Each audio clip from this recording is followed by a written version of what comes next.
The pivot was we created a fermentation school. And the idea was to grow the reach because we have people that have bought our books around the world that we would never get to. We're just not going to be able to get to Kazakhstan or Iran or other places that they want to have us teach them. So we launched the fermentation school, and the idea was to really change some things. So one thing is there's a lot of very good, excellent female fermentation teachers around the world. There's a few male teachers that get all the attention.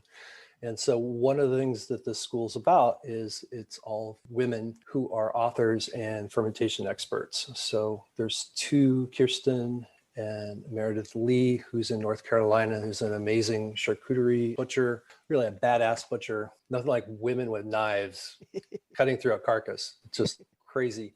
She's so good with meat.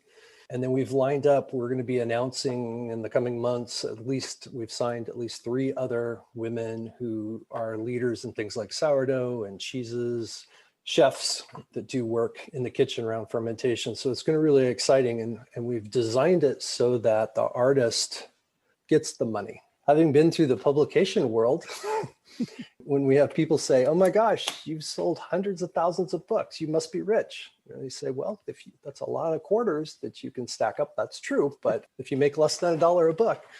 So the publication world's really tough. That's the other thing that's changing, for your listeners who have published or want to get published or out there, the world's changed in the last 10 years, 15 years, pretty dramatically. And so that's your capital, that's your wealth. The person that knows the information really has to figure out how are you going to reach the most people and keep the most of that capital for yourself. We had this concept of a school where we kind of handpicked these best teachers who don't have a platform yet besides their books and teaching. They're in the same boat we are.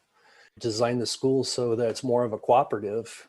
You put your work in and you get most of that back out again. And then the school uses a small bit of that just for advertising to keep the lights on. But really, it's a cooperative of amazing women teachers. And we launched it in May. We've got maybe 7, 8 courses on there right now. And we have already localized into Spanish on one of the courses. We've got 2 other courses that are being translated into Spanish. The idea is that these courses will be in multiple languages. Yeah, that's what we're doing now. I think the other piece is also we're going to, with that operating money, if there's extra, there'll be scholarship funds and things that come out of that. Oh, great.